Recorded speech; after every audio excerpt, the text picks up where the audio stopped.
They're going to move it up.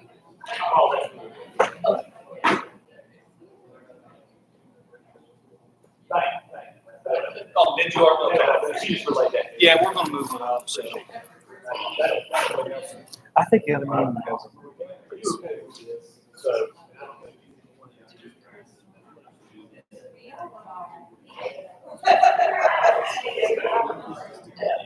All of this will take place.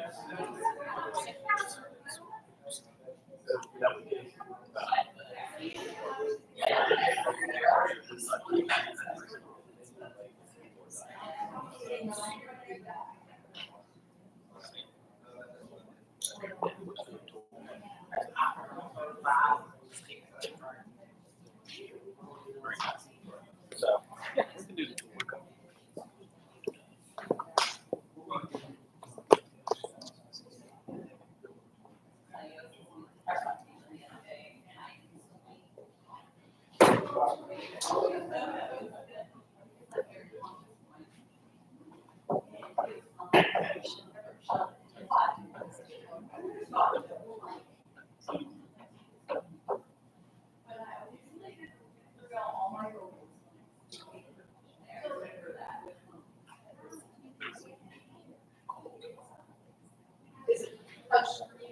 You guys don't listen to me.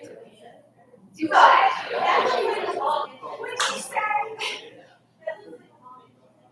It is in your mouth. Sure it is.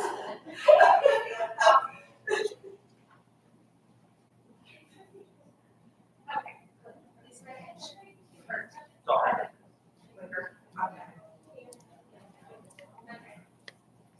Can I go with you?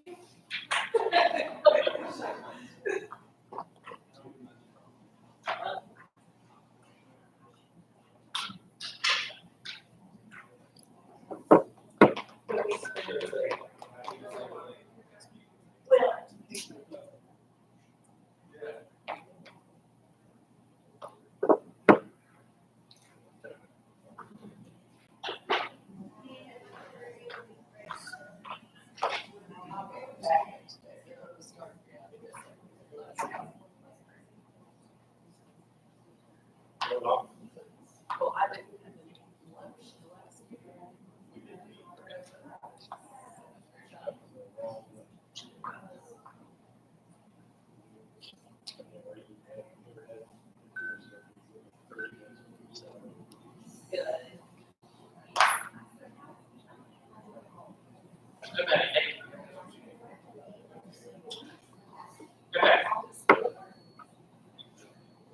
I went to a speaker and up here with sound.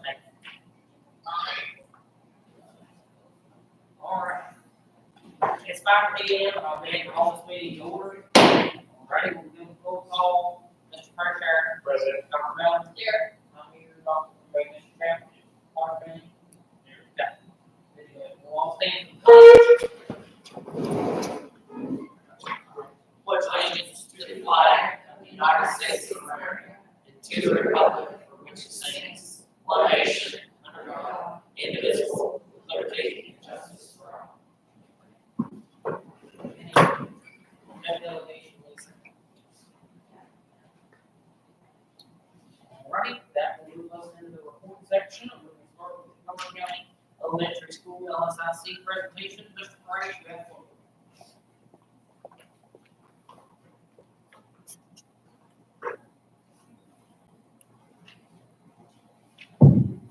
All right, good evening, and I just want to thank you guys for allowing us the opportunity to highlight some of the things going on here at Gilmer County Elementary School. We prepared a presentation for you guys today in conjunction with our LSIC, our Local School Improvement Council. And we have our head of the LSIC here, Mrs. Perrin, who's worked with other stakeholders to put together this presentation.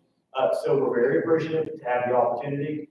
We do have an agenda of kind of how things would go. And so on your all's time, if it works out okay, we would like to have some of these stakeholders talk about things that are going on within our school. And then after that, Dr. Minnie had mentioned that you guys would like the tour, I think the last meeting at Gilmer County High School. So I'd like for us to take a tour of Gilmer County Elementary if we could. I know some of you guys are really familiar with the building, maybe some not as much, but we've made updates and have different things going on. So just a walkthrough of the building, starting from the playground, which I'm excited to show you guys. We have a couple of new pieces of our sensory playground that I want to show you, all the way through the school here. So without any further ado, the first part that I want to highlight within Gilmer County Elementary Schools is our expanded mental health service coordinator that we have, and that's Mrs. Joanna Stansberry. She also is a coach in her other life, so don't be offended as soon as this is over. She's got to leave. She's got ball to coach. So Mrs. Stansberry, if you don't care, come on up. You don't have to use the microphone. This is to the right there. That will help with the streaming if she would. That'll help. Right, so as Mr. Price said, my name is Joanna Stansberry. I came to Gilmer County Schools in February as their expanded school-based mental health coordinator. Prior to that, I was with the Autism Training Center for almost 5 years, then a special education teacher in Ritchie County for almost 6 years. So with the expanded school-based mental health coordinator position, this is a framework that we use through the expanded mental health initiative in West Virginia. So our main goal is to work with the students with their social, emotional, well-being, behavior, attendance, expulsions, dropouts. So those are the main focus for our program. And also being able to get those supports in the different tiers. So we have our tier 1, which is that universal support for all students. Then tier 2, those are our targeted interventions. That's when we're working with specific groups of students. And then tier 3, that's more that individual, those high-risk students that we have in Gilmer County.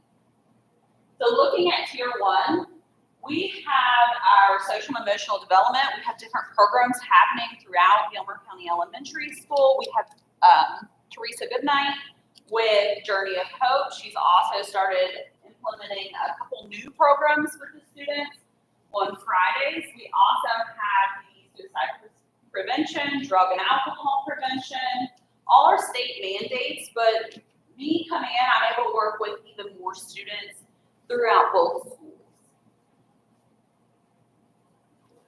Then we have our tier 2. So that's our early intervention. That's when we're looking at those targeted groups of students for specific needs. So those are our social emotional learning with our special education students. That's also looking at those counseling groups for specific needs, whether it's depression, anxiety, bullying, depending on what those needs are for each group. We're also working with our parents, talking to them, how can we support that child at home as well as at school, and working together for that. And also implementing those behavior plans, working with the team to help with those students. That happens in tier 2 and tier 3. We also have to go good for drugs. That's a tier 1 and tier 2 intervention. Journey of Hope is a tier 2 intervention. Overcoming obstacles is the new one that Ms. Goodnight has started, and that's a tier 2. We also have our community in schools, working with them for different programs, depending on what the needs are in both schools. Then tier 3, that is more that crisis intervention. That's that school-based therapy. We're also partnered with Minnie Hamilton with that. Then I also work with students in both schools for those therapy sessions, depending on what their needs are. We also have that crisis team in both schools to help support those children in that tier 3. Trying to keep it short and sweet for you guys. To go over all of that, do you guys have any questions about what that looks like in each tier and how we're supporting our students in Gilmer County Schools? All right, thank you guys. Thank you. You're welcome. So we're also very proud of our partnership with Louisville State University. We get a lot of traffic here from some of our interns. I'm trying to not student teachers anymore. We say interns, right?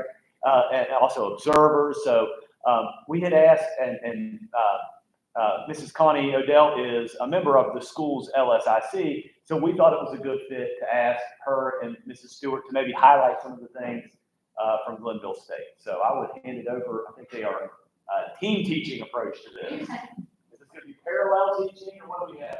Thank you. Good Right here. evening.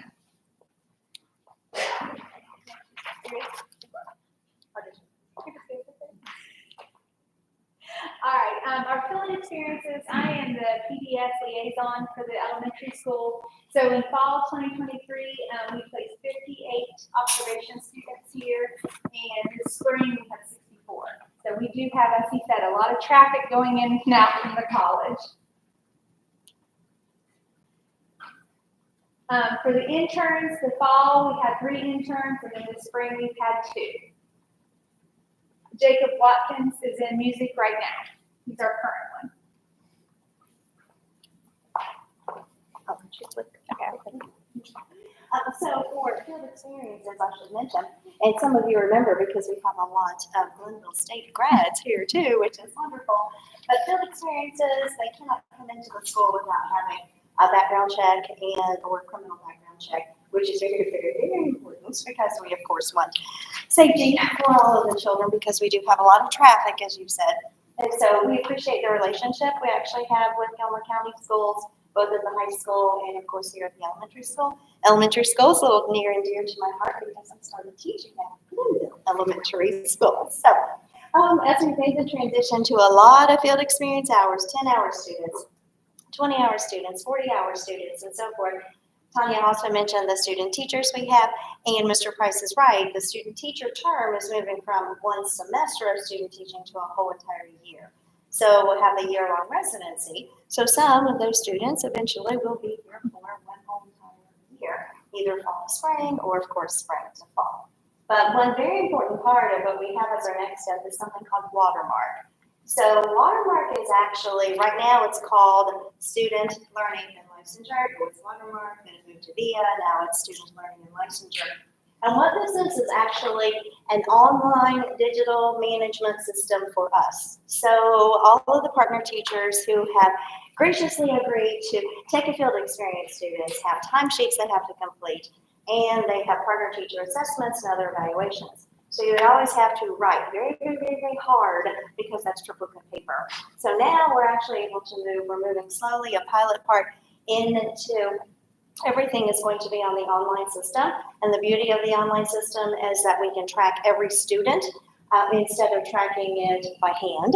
We can track every student digitally, and we can track their dispositions. We can track their number of hours. We can track the performance that they have in knowledge and skills, and then of course the dispositions. So this is a new piece for us this year. We actually in the fall piloted our 40-hour students for education 411 and 412, and this semester we're piloting all. So we're very grateful for all partner teachers and for that transition. Each partner teacher has an account. They actually have to log into the system. They get to verify the hours. The students can't forward any hours or make up their hours. They actually have to verify that way, and then our students get to see that, and we as course instructors get to see that too. But that's our new Watermark system. These are some of the fabulous events that the elementary school has allowed us to partner with and to be a part of, so we greatly, greatly appreciate it. For 3 years now, PTO has allowed us to come in and help with the Boo Bash, and that has become a very, very, very great event. The Art 330 class that Blair Fisher teaches for us, he actually has his students that are early education students come, and they're a part of the sensory day. But we love that. They look forward to it. It's their signature project every year in Art 330. Star Lab and the STEM Night. The STEM Night just happened last Thursday because there was a bit of a time change. But Star Lab and STEM Night is actually coming from Ashley Kuka. And Dr. Ashley Kuka is our science education faculty member. So these are elementary students who come in, and they have been trained from NASA IVNV, and the students love the Star Lab. Star Lab is something that my husband and I have traveled with a lot. You've had a lot that you've had to do. Now it's a little bit digital with a huge big Star Lab, so they love that experience. We've also mentioned these pieces other than the reading. We appreciate, I believe it was Mrs. Thorne this semester, where the Reading 414 class, which is the last elementary reading class and the class before they go into student teaching, they have been tutoring first graders in reading for pretty much the whole semester, other than the very beginning as they're learning about the different diagnostics. And I do get to serve. I'm very fortunate. Thank you, sir, for allowing me to serve on the local school improvement council. It's great. I love it from the other end. I've been on it from the teacher end, from the parent end, and now from this other end, which is good.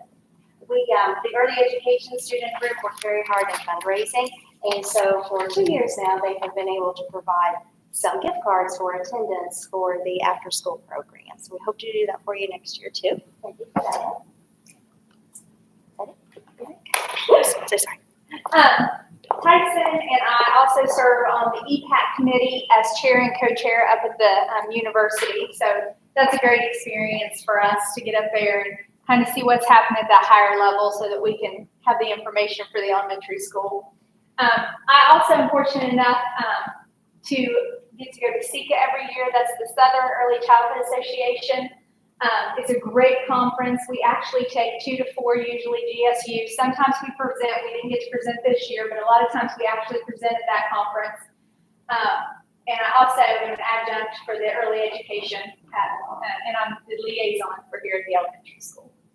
Amber Fox and I also got trained in Ruby Payne's emotional poverty, and we actually get to go up to the college each fall and spring, and we present that to the children, or to the students up there. We get to present it to them, and it's very important because, you think poverty and you think middle class, low class, but that emotional poverty, it really hits our students. So we get to share our experiences in the classroom a little bit, so to give them an idea of, what they're going to see. That's it. Thank you so much for your time. Any questions? Okay. Thank you, guys. So today's meeting is a lot about highlighting some of the really awesome partnerships that we have here at Gilmer Elementary. And another great partnership that we have is with the West Virginia Extension Agency. So we've invited Mrs. Jamie Mullins over here to highlight some of what's going on here at the school. She's here a lot in our classes. So I came back to Gilmer County with WVU Extension in January of 2018. And when I first arrived back, I knew one of the things I wanted to do was get more school enrichment going on. I knew getting into our schools, that's where I would be able to reach the kids to potentially engage them in those other programming outside of school. That was January of 2018, COVID hit, and it wasn't until about 2021, 2022 that we really started to get some traction going. And I'm super excited over some of the school enrichment programming we've been able to do over the past couple of years. So when talking about some of our school enrichment efforts, currently, one of my big goals has been, since starting, to get in every preschool through 6th grade classroom at least once during the school year. I am super excited to say that I heard from the last of those teachers today, and will have finally hit that goal. Last year, I hit every classroom except for 2nd grade, and this year we will hit every classroom in the school before the end of the school year at least once. In addition to some of those efforts I'm doing, and with our 4-H programming, a lot of those efforts are focused on either STEM, healthy living, or community engagement citizenship, right? In addition to those, I have a wonderful colleague, our ag agent, Daisy Daly, who is coming in and doing some ag in the classroom efforts. In addition to that daytime enrichment, we are also assisting by having a 4-H after-school program. So once a month, I get to come and visit our Wildcat University after-school program, and we've had 25 to 40 on any given month kids participating in those efforts. With the elementary high tunnel, Daisy has annually got to assist with it in some way. I believe right now there's some discussion about whether they will use it for summer school programming. Each year we got that chance to assist with the October Heritage Day program, and while it's middle school related, I did want to throw out there that we have recently started a Gilmer County Middle School Leadership Program. I'm excited about this, and it kind of ties to the elementary school because last Thursday I got to take 10 of those kids to a Health Rocks. It's basically an anti-vaping curriculum, like so trying to get kids to recognize some of the threats of vaping training. And most of them are 8th graders, will be 9th graders next year, are now able to take that curriculum and teach it. And that ideal classroom right now that they're focusing on is potentially 5th grade. So I'm hopeful that'll be another kind of level of what we're able to offer next year. So when talking about being in all of those classrooms, we often try to look at what are some of the educational standards for that group of kids, that age level, and align programming that works. So currently our 6th grade has been doing a mindfulness program. It's a 5-week program or 5-session program. I go in once a week.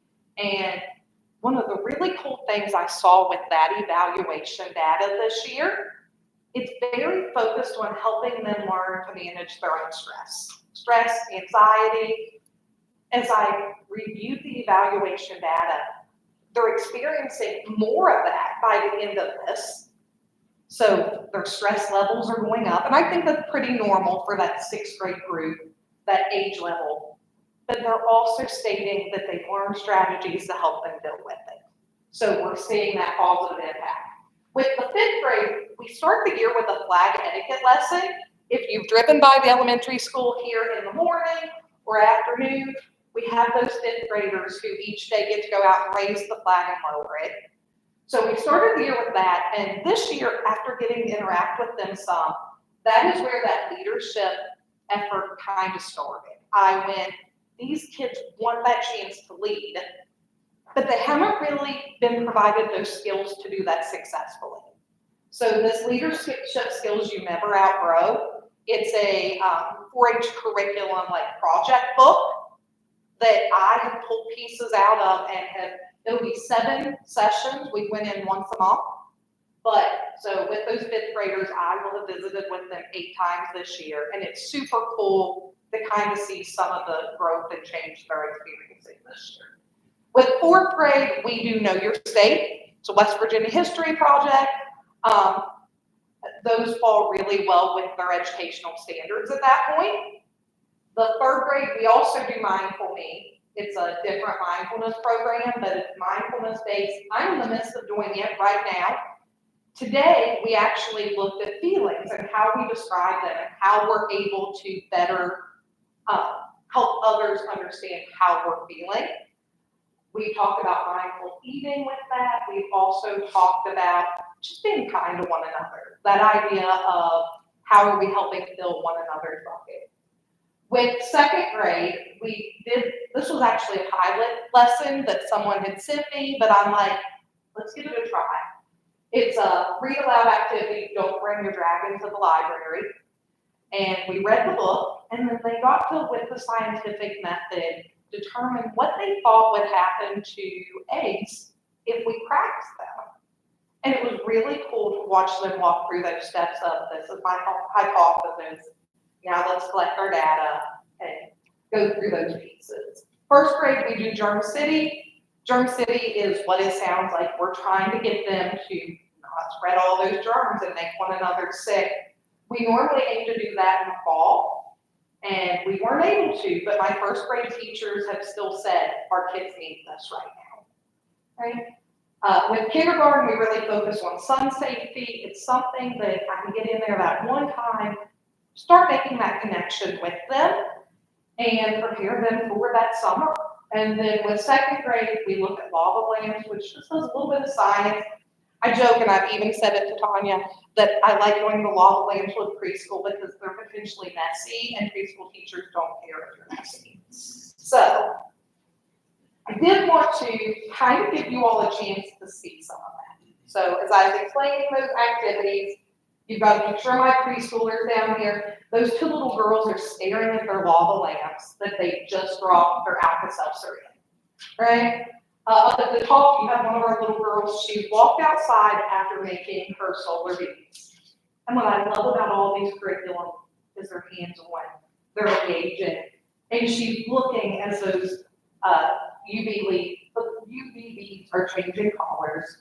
You have a group of my fifth graders at the end of the day folding the flag, and then with Germ City, they're checking to see whether they got all those germs off of their hands. With our Don't Bring Your Dragon to the Library, as I said, we walked through that scientific method of what do we think is going to happen after you crack these eggs and drop them in dye. I want to give a shout out to the cafeteria crew here. They were awesome about letting us store these eggs. This was a 2-day activity. The first day we dropped them in, and 2 days later I came back and they got to peel their own eggs and see that final result. Mindful Me, this picture of the little boy with the apple up in his ear, I love, because my secretary today, we were looking at some of these and she said, is he listening to that apple? And I said, that's exactly what he's doing. So with the Mindful Me program, with that activity of mindful eating, we just try to get them to slow down and enjoy what they're eating and be present. This little girl up here is making a card for someone to help fill their bucket, and this little boy had been given that card by a classmate. And I just love his reaction as he's reading it. And then as I said with our fifth grade, it's that leadership skills you never outgrow. We talk about things like organization. So she is actually organizing where she would put things in memory. Such a simple kind of place to start, but something they can understand. Here, they're talking about planning and management of activities. So they had that opportunity to help with the planning or providing some ideas that potentially be used for their own celebration event at the end of the year. The picture of the 3 kids in the corner was perception-based, right? They're arguing over what they actually see in that photo, because based on how they're seeing it, their perception's different. And we run into that all the time in any leadership role. And the other 3, maybe my favorite activity they've done, is about communication and listening. So we start by having them sitting back to back and talking about a topic for a minute. If you've never tried this, it's really kind of cool to realize how important it is to be able to see people, right? So then we have one stand and one set, and they switch those places to see how it feels to be talking from those different angles before they get a chance to talk comfortably one to another like they're used to. So that communication of how the way you're doing it matters. So I just want to finish up by thanking you all for your all's continued support of WVU Extension programming, thanking Gilmer Elementary for continuing to allow us to come in and do this programming. As I've said, there's benefits of it for us in regards to we're getting more kids involved outside of school by making those connections. And I tell people last year, the Know Your State was kind of the first big one that I got to complete with a 4-H age group. There were about 40 fourth graders in that class last year. I had 10 fourth graders at Gilmer County 4-H camp this past summer. So to get 25% of those in that setting is really awesome. So thank you. Do you all have any questions? Okay. Appreciate it. So in previous board meetings, I know that Ms. West, the curriculum director, has talked a bit about the state's initiatives with the science of reading. I'm sure Dr. Minnie's talked about that some as well. But our school is fortunate to have Mrs. Amanda Poole as an academic coach. So she is a leader within the school with the instruction and the best practices and teaching kids how to read. And so while she's not in a classroom every day per se teaching those students, she provides a lot of mentorship and guidance and leadership to those teachers and implementing those practices. So Mrs. Poole is going to highlight some of the things that we're doing and the practices related to the science of reading. Thank you. Good evening. I'm just going to talk a little bit about how we're implementing the science of reading research into our school here. It's been a big buzzword lately in education, science of reading, science of reading. But what we're talking about here is the actual research. A lot of us as teachers nationally were trained with reading strategies that are actually proven ineffective right now. So this research, the neuroscientists and the educational researchers are now finally collaborating a little bit so that we are doing the correct thing in school. So the science of reading is a body of scientific reading research. It is not just a few studies. It is the research conducted over like 5 decades. And they have collaborated all this research, and now we're finally getting it. It is not a program. It's not something you buy. It is something that you implement. It's the research into our curriculum and into our instruction. So it has been based on scientifically validated studies over decades. And they have studied this so many times that they don't even need to study it anymore. It's actually considered settled science. It's just been proven effective so many times that they don't have to study it anymore. And finally, we're listening to neuroscience research. We're actually seeing scans of what the brain does and how the brain learns to read, and then we're implementing that into our school. So the science of reading is based on the 5 pillars of reading. We have phonemic awareness, phonics, fluency, vocabulary, comprehension, but now we add writing as well.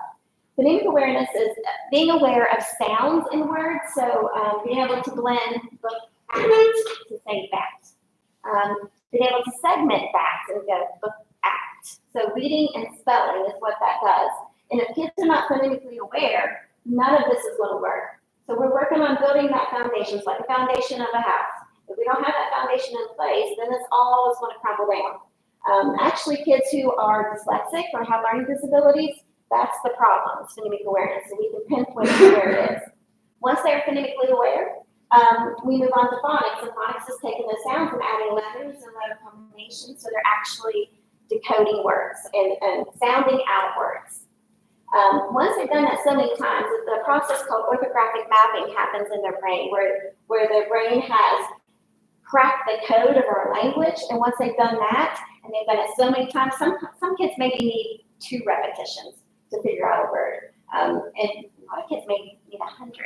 So we're trying to get that repetition. And once they've done that so many times, it becomes automatic, like a sight word, but that is orthographic mapping happening in their brain. And then they can become fluent. So when they become fluent, they're using less of their working memory to figure out those words. If you've ever listened to someone struggle to read, it's painful. It's painful to sit through, and it's painful for them, and they're not going to understand what they're reading. So the more they do that, it becomes more automatic, and then they can read fluently. And when they're able to read fluently, that's when they are able to understand the text. And we're doing this all at the same time while adding in rich vocabulary. We're starting that in preschool, just with oral vocabulary, trying to add in science and social studies, different things like that. So when they see a topic or hear a topic, they can understand the text. There's actually a study done. It was called the baseball study. It was like in the 80s.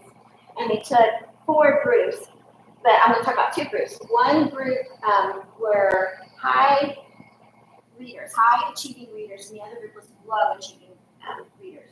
And we both read an article about baseball. The high achievers didn't know anything about baseball. So, I mean, they did okay. But the low achievers knew a lot about baseball, and they were able to comprehend it just as well as the kids who had a higher reading ability. So we're trying to really build knowledge. Knowledge is the key to comprehension plus that vocabulary. And then the writing we're using to just enhance everything. If you are ever asked to write a paper on an article, then you're going to dive deeper into that article or into that text. So including writing into our reading instruction is important as well. So this is something we started with a few years ago. There's the Scarborough rope and this reading rope, and this just shows you how complex it is to teach kids to read. There's always different strands that have to become tighter and tighter and tighter until they're woven into a skilled reader. The top section is language comprehension, so that's building your background knowledge, learning vocabulary words, language structures, verbal reasoning, literacy knowledge, and then the bottom is your word recognition, and that's decoding. So phonological awareness, decoding, and sight recognition. Those two things are equally important. If they don't have language comprehension and they can decode everything, they're still not going to comprehend. If they have all that stuff on the top and they don't have the bottom, they're not going to comprehend. Both things have to work equally and combine together so they become skilled readers. And they have like a multiplication problem at the bottom.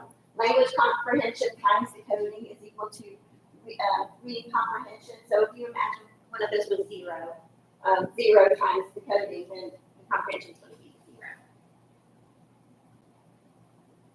So the state has implemented the Ready, Read, Write West Virginia, and in Gilmer we call it Ready, Read, Write Gilmer. And so these are some of the things that we started to do. We have developed a science of reading implementation team that consists of Sherry West, Tyson Price, myself, Miranda Canfield, Janelle Chenoweth, and Erica Dennison.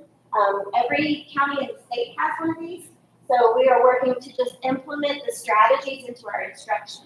We are in the process of developing a science of reading content team, and these would be the people besides me, because I've been doing a lot of it. They're going to go out and about in the school, and they're going to be knowledgeable about the new research, and they're going to help spread professional development.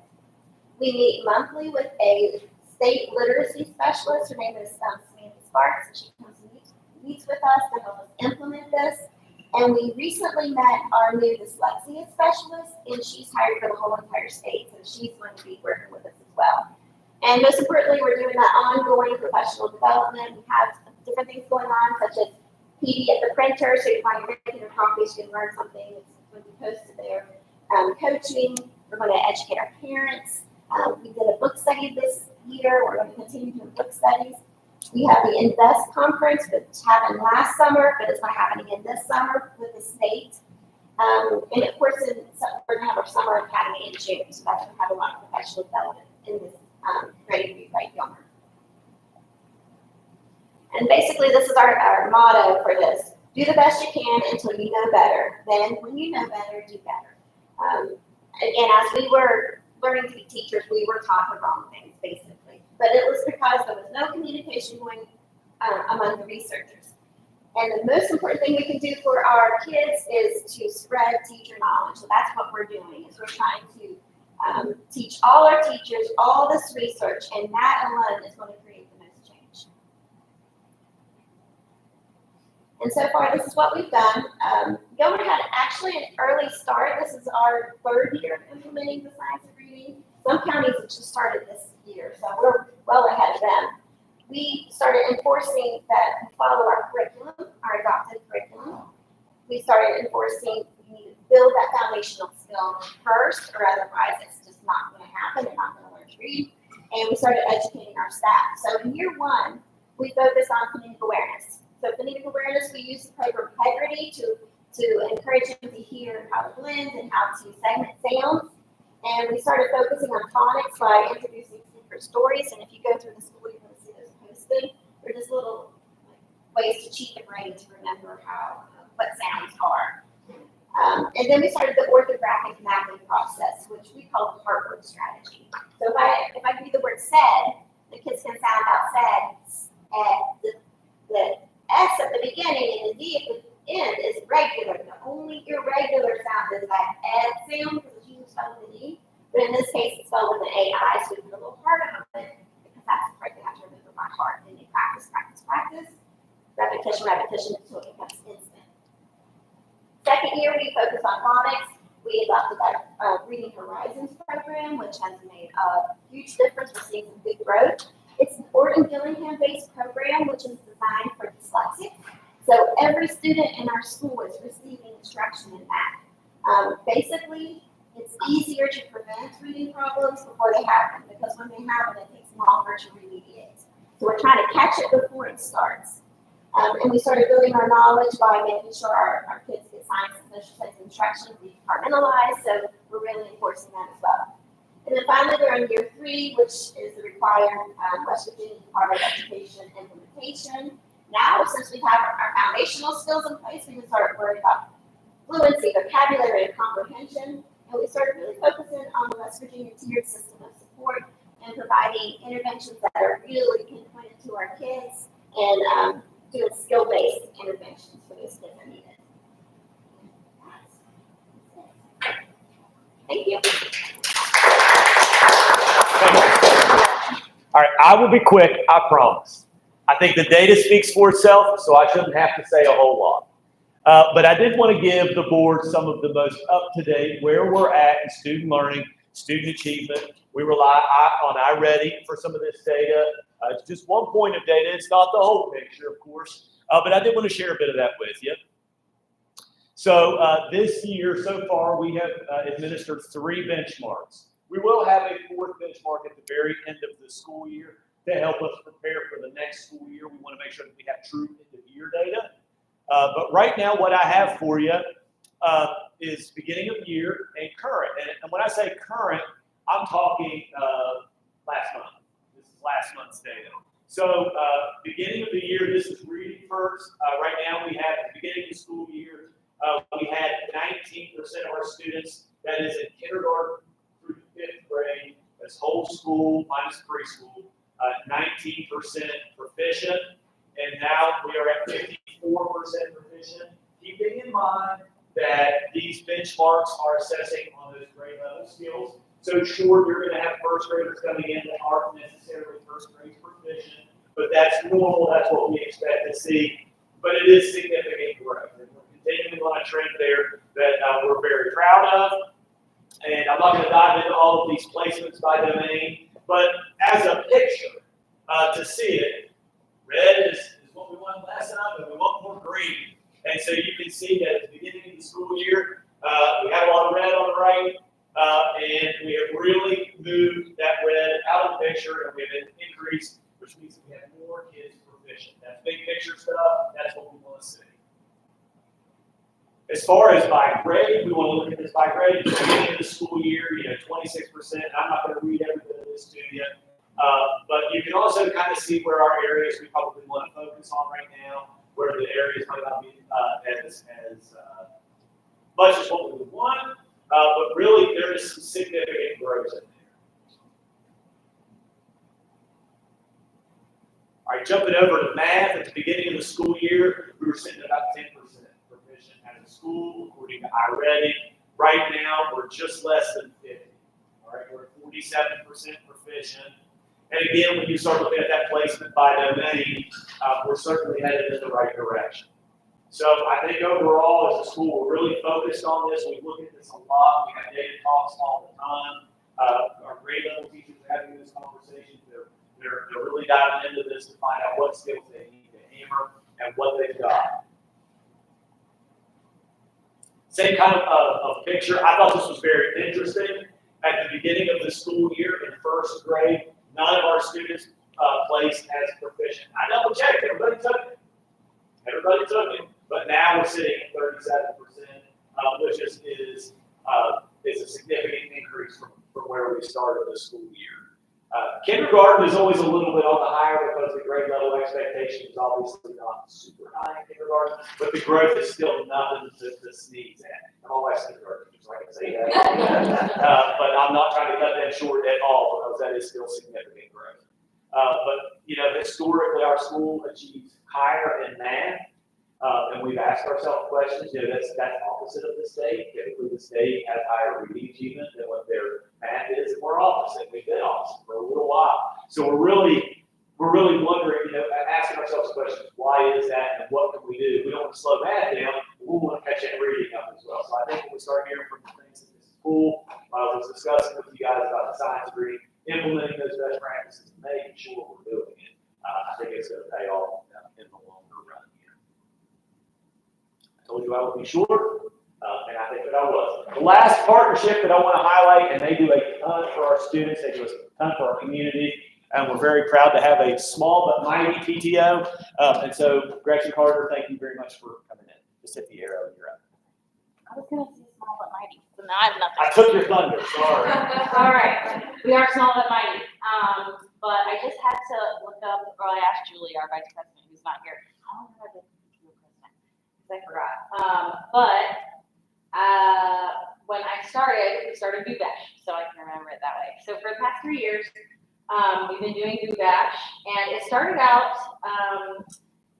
in conception as a fundraiser, right? To kick off the year, get some funds in the kitty that we could use throughout the rest of the holidays and the other events that we do. that first year, we got a huge donation from the community that said, we want all the kids to be able to come, free of charge, no tickets, nothing like that. We said, great. And then year 2, we started planning Boo Bash and doing it how we did it, and we realized we're not getting that donation again this year. So this year, we prepared. I mean, coming into it, at the end of the school year, leading into the beginning of the year, we need to be ready for Boo Bash. And we've done so much with our partnerships that I think that's really been a good contributor to the success of it as well. So this year, well, all years, we've had the GSU Early Elementary Education and the art class, and it just gets better every year. I don't know if you all have walked through the haunted house, but it's going to be like the main event. Like we're going to have a big flashing lights about just the haunted house, I think, coming the next year or two. And we were able to kind of steal some partnerships with athletics. The GSU cheerleaders came this year, and that was wonderful, just having them walking around and helping out. And the sci-fi, not sorority, fraternity, group club, sci-fi club, they were there. And I unfortunately couldn't make it to see them, but I'm really hopeful that they continue to come and help out. And there are other groups in the community that come and pitch in. United Bank also comes. They send a lot of staff to help us do, just monitoring and things like that. So all the way around, I think Boo Bash will continue to be a success, although not a fundraiser.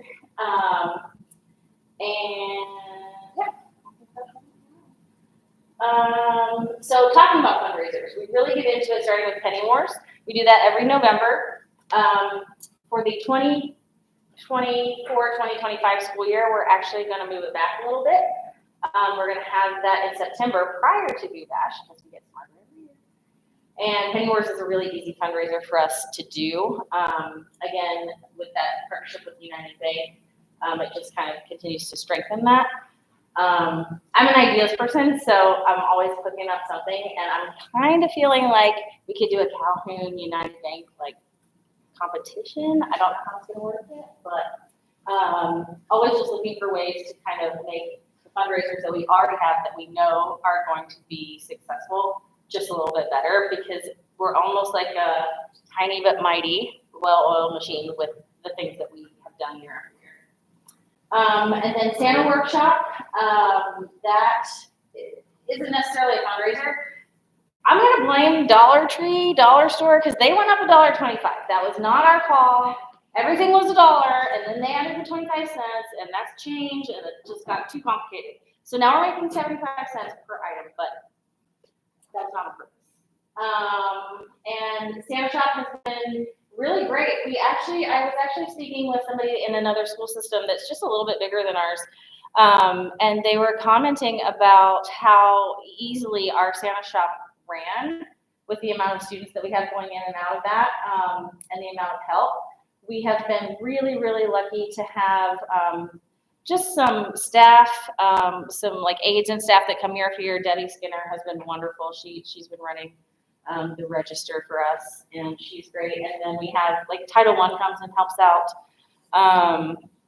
Who else in the school? Just the art teacher, Mrs. Chapman. She's been so good to give up her space for us, and we try to incorporate some of the projects that they're doing in the art classroom into the shop. So cutting out snowflakes and things like that. And then the Retired Teachers Association, kind of lean on them a little bit. I know that they like to be in the school system, and they're great because they have teacher voices, and so that's a perfect match. And then bingo. So heading into past the holidays into spring, we have our PTO bingo, and this year I don't know if y'all were able to come. We thought we'd try something a little bit different. In the years past, it's been a basket bingo where the classrooms, the teachers are asked to ask their classes or their students, for an item, to bring in an item that goes with the theme that their particular class has chosen. And some baskets end up being huge, just overflowing. and some not so much. And the themes, we didn't want to regulate theme to any particular class or teacher, so we had a lot of duplicates and things like that. So we thought we would try something a little bit different this year, and I think it worked out wonderfully. We bought the prizes. We just said, teachers, you don't need an extra burden on you. Parents, let's just take that out of it, come to bingo, play. We'll purchase the prizes, and we got some bigger ticket items to kind of, pique the interest of the community. And I think it worked. It was a successful bingo, and it was hassle-free, really. I mean, it was just going out, getting the items.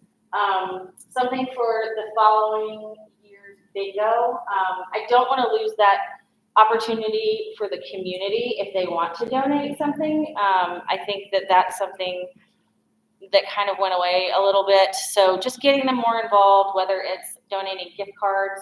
We did have a couple, and they reached out to me. So maybe next year, me reaching out, or us, as a team reaching out to some of the local businesses to ask them if they want to be involved. I think our thought process again was, we're kind of we don't want to lean on the teachers too much because they're already doing so much. We don't want to lean on the community sponsors and people who donate all the time to all the places too much. So maybe just figuring out how to get them more involved without having an obligation to give something. But we'll get there. And then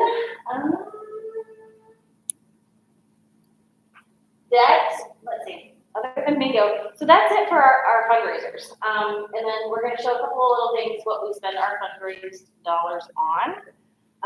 But before I say that, we are considering, we're tossing around the idea of doing one more fundraiser because why not? In the summer, or maybe back to school, like cookout type of thing. I don't know about a car wash. We haven't decided yet. So if anybody has any ideas or want to collaborate on something, there's also some rumors about a dunk tank happening. I don't know. We'll keep our fingers crossed for that. But First guy, sit in the seat. I think that sounds like a great idea. And then, of course, our first thought is if we in the school and the board and whoever it is, if everybody wants to pitch in on a dunk tank, everybody gets a dunk tank. No, but we have it, and Folk Festival would be a prime example of somewhere that whoever's chipping in on it, everybody profits, So it's an easy one. It's something that we use. We've been renting it from Doddridge County because Gilmer and Calhoun, both fire departments, their dunk tanks are but. So Doddridge, we're working that one to the ground, I think. But if we have a dunk tank available to us, we will definitely get the use out of it. So that's happening, and that could be a good fundraiser leading up into, again, let's start with cash. So Valentine's Day, this was a super, super fun Valentine's dance that we've been doing on Valentine's Day, which I think makes it a little extra exciting. And we have in the past hired a DJ out of Charleston who's been great. I call him DJ Glenn Dan Dave because I can't remember which it is. I think it's Glenn, right? Is it? Glenn. I don't know. Can't. It just rolls off the tongue. But we decided this year, Stacy Stonifer, who has been in the school system and works with 4-H a good bit, and I think DJ's right with 4-H. She had the access to the stuff, and she had the attitude, and she had the enthusiasm and the time, and her fees were right on par with what we were looking for. So we brought in DJ Stace. I don't think she likes that name, but I'm going to keep calling her that until she tells me another one. And she was great. We had some prizes and, cookies, and it was a good time. That was also during when everybody had the flu, like both flus. And I think to not have anybody throwing up during the Valentine's dance was like extra win. That's a bonus. Okay.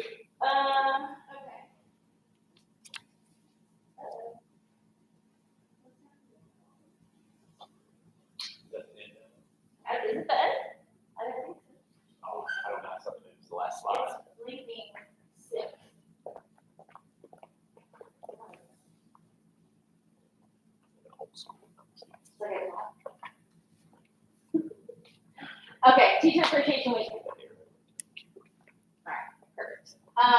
These are some photos from last year's Teacher Appreciation Week.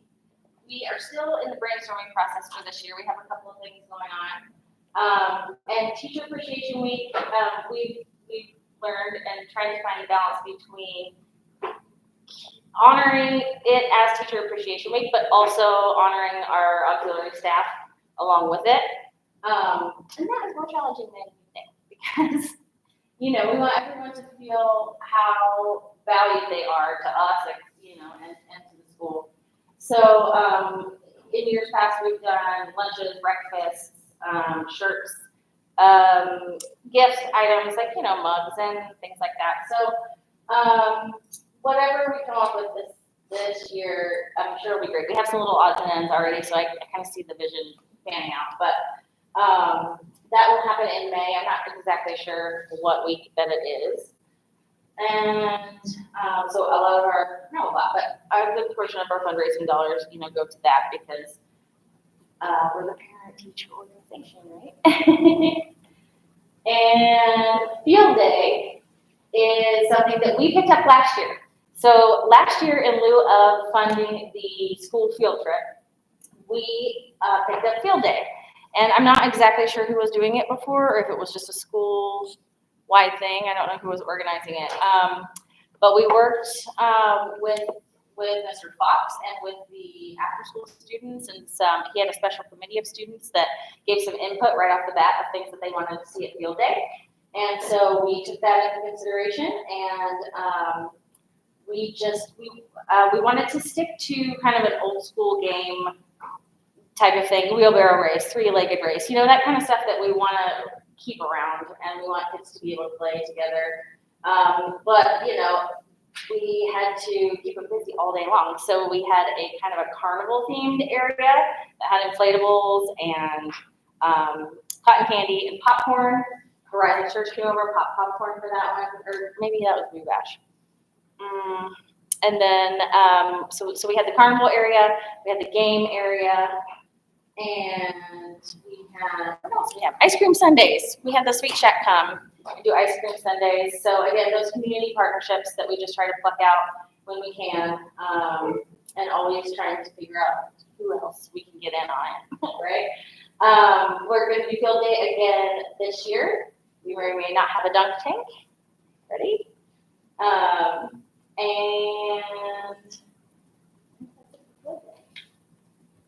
And then, well, I'll tell you about the other thing that's not on here. We're going to, so this year for the field trip, we just finally finalized all the negotiations, but I'm thrilled about it. So we have been in talks with the Mountain Trail Ride, or Mountain Trail Railroad out of Elkins. And so we're going to take all the kids there's a Belington stop and an Elkins stop. And so you don't know this yet, but this is what we're doing. So we're going to take half, and they're going to get on. We got to do it this way. It'll be fine. We're going to get on at Belington, right? And then so the rest are going to go to Elkins. And so group 1 is going to take the train ride up to Elkins. And the group 2 is going to be there, and they're going to do a museum tour. They're bringing on, it's just us for the day. They're bringing on staff to help us walk through the museum and to do an activity, a train, focused activity, and then have lunch. And then the kids that are in Elkins will get on the train and ride back to Belington, get on those buses. And the kids that arrived will do the museum and the lunch and the activity. And we'll have some pictures in front of the train, and it's going to be great. That's it. That's all I got. Thank you. Well, that's it for us. And so we just want to say that we appreciate the support from the Gilmer County Board of Education. We really appreciate you guys supporting our school. I think we have a lot of positive things going on, but we just want to make sure that you guys know you're a part of it. We appreciate you for it. I know we had talked about a tour of the building, but in respect to everybody's time, I would leave that up to you guys and how you want to do that. If that's still something that you want to do it now, at the end of the meeting. Really, ball's in your court.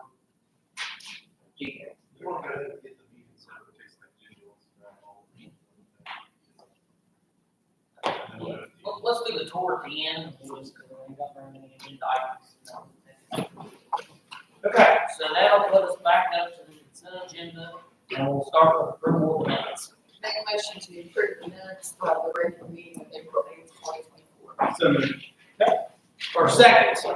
All right. There's been a motion and a second to approve the minutes of the regular meeting of April 8, 2024. Is there any further discussion or amendments to that main motion? Hearing none, all in favor say aye. Aye. Any opposed? Motion carries. All right, on to the next step. Make a motion to approve minutes of the April 16, 2024 statutory meeting. Okay, it's been properly moved and second to approve the minutes of the April 16, 2024 statutory meeting. Is there any further amendments or discussion to that new motion? All right, all in favor say aye. Aye. Any opposed? Any abstention? The motion carries. All right, on to the next step. Make a motion to approve the minutes of the April 16, 2024 special meeting. Okay, it's been properly moved and second to approve the minutes of the April 16, 2024 special meeting. Is there any further discussion or amendments to that new motion? Hearing none, all in favor say aye. Aye. Any opposed? Any abstention? Motion carries. All right, Ginger for the treasurer's report. I believe there's at least one, I know one supplement, maybe a transfer also, but yeah, there's some of them that I get to. And then you have several bill payment lists there. I think that might answer the question from last week. We just didn't have the volume that you normally see.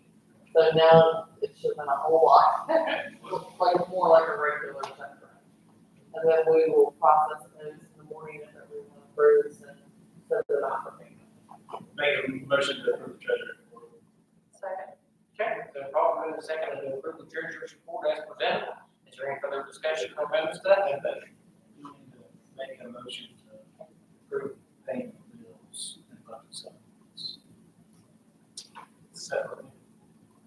Just like, I'm gonna go through payment bills. Make a motion to approve the bills for payment. Second. All right, then probably moved and second to approve the bills for payment. Is that any budget supplement? So amend that approval of the bills for payment and budget supplements and transfers. Second. All right, is there any further discussion or amendments to that motion? Hearing none, all in favor say aye. Aye. Any opposed? Motion carries. All right. Move into new business and start with the extension of RFP to the HBS purchaser company. This is, just a cost-saving benefit for everybody that's in this group together. And I think there's 22 counties, if I'm speaking correctly. And we purchase all of our food through this cooperative. So this is the RFP, and what I'm asking is the extension of the 23 to 24 our RFP. That would be in July 1, 2024. So moved. Second. Okay. Then probably moving second to accept the superintendent's recommendation about the RFP for the HBS purchasing group. Is there any further discussion or amendments to that motion? Hearing none, all in favor say aye. Aye. Any opposed? Any abstention? Motion carries. All right, go to out-of-state field trip request number 1. This first field trip is Virginia Beach Busch Gardens, class of 2024 senior trip. Make a motion to approve that house. Second. Then probably moving second to approve the out-of-state field trip for the senior class to Virginia Beach Busch Gardens. Is there any further discussion on that main motion? Hearing none, all in favor say aye. Aye. Any opposed? Any abstention? Motion carries. All right, on to the next. This one we've got in planning, I wouldn't be approved yet, so I want to make sure it's approved. It's National Land Judging Contest in Oklahoma City, April 25th and May 5th, whatever that. Make a motion to approve the national land judging trip to Oklahoma for FFA. Second. Okay, then probably moving second to approve the National Oklahoma FFA Land Judging Trip. Is there any further discussion or amendments to that motion? Good luck to the team. Any other discussion? Hearing none, all in favor say aye. Aye. Any opposed? Any abstention? Motion carries. We're in old business, and we have foster grandparent MOU. We had a presentation on that last meeting. Dr. Manning has a recommendation. Yeah, I just make the recommendation to extend that MOU with foster grandparent program, which is set to expire moved. Okay. All right, it's been properly moved and seconded to extend the MOU with the foster grandparent program for the next school year. Is there any further discussion or amendments to that motion? Hearing none, all in favor, say aye. Aye. Any opposed? Any abstention? Motion carries. All right. That will move us into personnel.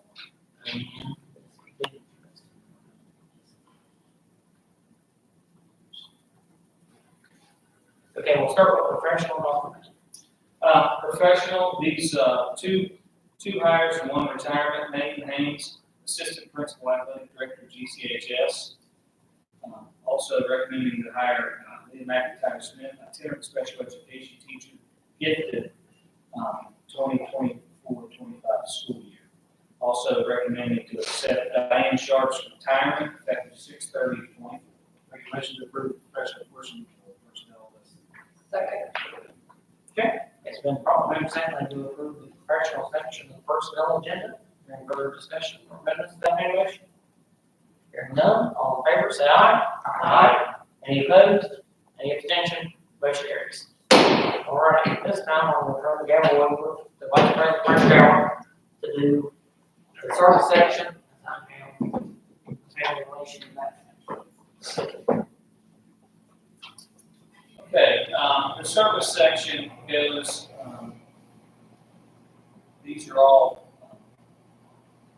hires for the 24-25 school year. Alexis Long, special education classroom, transportation aid, GCHS, 2024-2025. Teresa Skinner, classroom supervisory, transportation aid, grade 2, 24-25 school year. Brittany C., classroom supervisory, transportation aid, grade 2, 24-25 school year. Tammy Smith, classroom supervisory, transportation aid, grade 2, 24-25 school year. And then Heidi Lindsay, secretary, Gilmer County Elementary School. Make a motion to approve the service portion of the personnel list. Second. It's been moved and seconded. Any other comments? All in favor? Aye. All opposed? Any abstentions? All right. The next is rescinding and transfers for the 24-25 school year and rescind a RIF section. The first one is make the recommendation to rescind the transfer of Raven Friend. And then the second, rescind the reduction in force termination for Andrea Russell. So moved. Second. Okay, and properly moved and seconded, we bring the superintendent's recommendation on rescinding the transfer of Raven Friend and rescinding the RIF Andrea Russell. Is there any further discussion on that motion? Hearing none, all in favor say aye. Aye. Any opposed? Any abstention?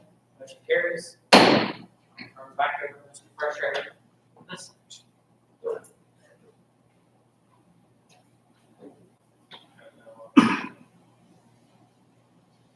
Okay, probationary contract renewals, for the 24-25 school year. And I'm gonna read through, both professional administration contracts and probationary contracts for service. Brittany Kasunis, Ethan McHenry, Jacob Mersinger, Hannah Wilson, Whitney McLaughlin, Raven Friend, Devin Paxton, Joanna Stansberry for the professional. Probationary.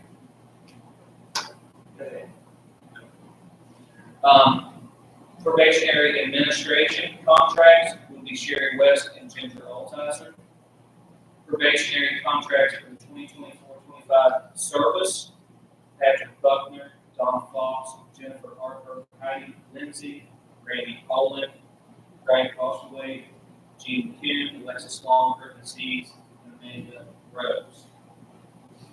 If we could have the approval of all, to make a motion to approve all of those probationary contracts. Second. Jason. So it's been moved and seconded. All in favor? Aye. All opposed? Abstentions? These are the continuing contracts for the 2024-25 school year for professionals. The list reads according to Julie Busby, Janelle Chenoweth, Alicia Martin, Faith Norris, Leah McIntyre Smith, Tony Wine, Barbara Yoder, Eric Yoder, Andrea Russell, Bethany Freimeyer, Karen McLean, Corey Phillips. So moved. Second. Okay, it's been properly moved and seconded to approve the continuing contracts for the 24-25 professional section personnel agenda. Discussion or amendments to that main motion? Hearing none, all in favor say aye. Aye. Any opposed? Any abstention? Motion carries. And finally, continuing contracts for the 24-25 service personnel, Joshua Godfrey and Brady Castillo. Make a motion to approve the continuing contracts 24-25 for service. Okay, it's been properly moved and seconded to approve the continuing contract for 24-25 service section personnel agenda. Any further discussion or amendments to that main motion? Hearing none, all in favor say aye. Aye. Any opposed? Any abstentions? Motion carries. That is now the first done. Now we want to continuous improvement, and we have Gilmer County High School course catalog, and Ms. West, you have the floor. Thank you. So Dr. Minnie shared some time ago, his thought that we needed to have a course catalog at our high school. And so we are in that process. I wanted to update you. The course catalog will be for grades 6 through 12. It will include the graduation requirements.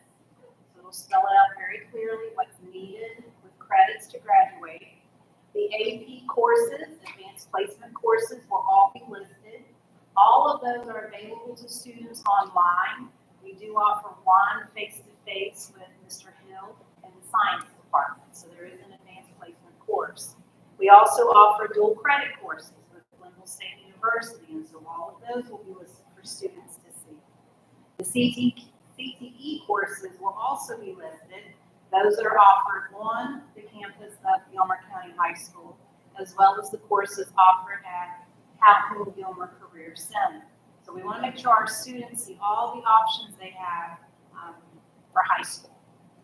Then we also have gone into the course catalog with information and included some prerequisites in order to take honors classes. And what we're holding our students to are those scores for PSAT, SAT, and then even our general summative. Raising that bar, that expectation that assessments matter, and our students need to give us their very best when we assess.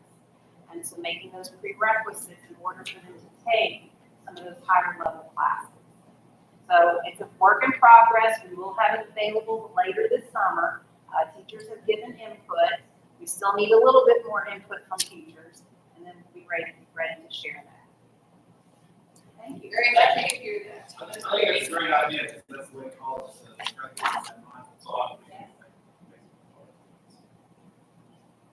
Thank you, Ms. West. Let's go to the superintendent's update document. Several updates here. This is just a friendly reminder, April 23rd, is Bus Driver Appreciation Day. We appreciate our bus drivers here. We're going to go down to the bus garage tomorrow and feed those folks. Any of you guys that like to attend? What time is that, Lisa? 8 o'clock. It's after their bus run. So we really appreciate those folks, and I just wanted to provide that information to you. Just a reminder, we will be at the GCHS LSIC meeting on the 13th of May. That will be there, just like this one was here. End of the year events, prom just happened on the 20th, athletic banquet on May 5th, academic banquet on May 15th, senior assembly on May 22nd, and graduation on May 24th. This is the end, guys. It's going to get picked up pace from here on out. So there's a lot of activities, a lot of banquets, a lot of end of the year celebrations, and so forth. Based off of, I've asked the schools to present their school calendars by May 1st. You'll see that most of those credits and things that Ms. West was just talking about in the catalog should be available to our students in this new schedule moving forward. I would like to do a budget training work session for May 28th at 4 p.m. And as we did this last year, so you guys can get an idea too on the fund, see what we're putting our money to, and really an idea of how that budgetary process works. I want to thank all the board members for a very positive evaluation. I appreciate your guys' support. We've made a lot of changes in the district, and you continue to be professional, show support to me that I need to make changes. And I really appreciate that. Also, want to thank the administrators and central office leadership team. You guys have really helped me and make those changes, and each one of you are improving in such good, positive ways. I can't say enough about that. I also would like to, and I've said this, I'm going to say it publicly, I want to thank Ginger Altizer as she assumes the position as CSBO. We're navigating a lot of changes, and I think she's becoming a very good, positive part of our team, and she's really improved our financial situation. I really appreciate you being here and showing your support publicly to everybody. That's all I've got. Thank you, Dr. May. Move into board member comment from Mr. Fresher. Nice to be here.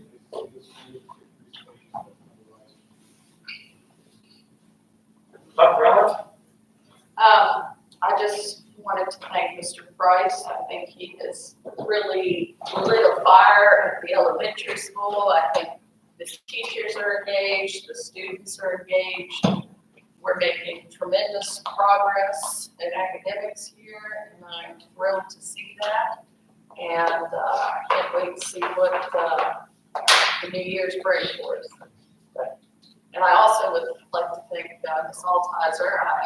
I'm confident in her abilities and excited to get everything in order and under control and work onward from here. Mr. Chapman? End of the year, let's finish strong. Dr. Barr, you have anything? Real quick, I think, well, first of all, Tyson Price, I think is just doing a killer job over there. And the only negative thing I can say is that the fact that he's doing all these great things with elementary school really overshadows the fact that he's an awesome runner. That gets forgotten about, okay? And I think also before we're going to PM, we're going to pass Administrative Professionals Day. And I want to give a shout out to the 4 M's of Gilmer County. Mrs. Moore, Mrs. Minnick, Mrs. Montgomery, and Mrs. Miller.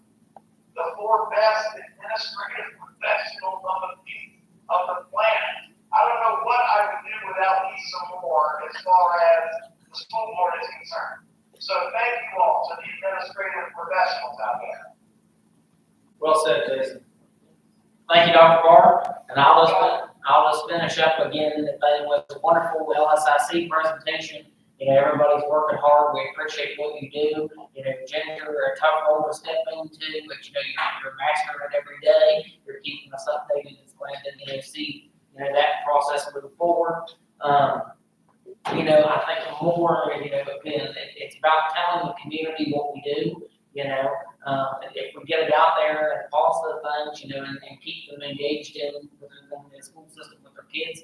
You know, I mean, we've seen, different partnerships that the PTO is working through. You know, we've seen partnership with the Extension Service. All those, I think, are very beneficial with the students and things that we definitely, need to keep in our schools and help us move forward and make do great things here in Gilmer County. So at that time, that's all I have to make a motion to adjourn. Second. Okay, the property has been moved and seconded that we adjourn the meeting. Is there any further discussion or amendments to that motion? Hearing none, all in favor say aye. Aye. Any opposed? Motion carries. Meeting adjourned. Thank you. Good night, all. 2 hours.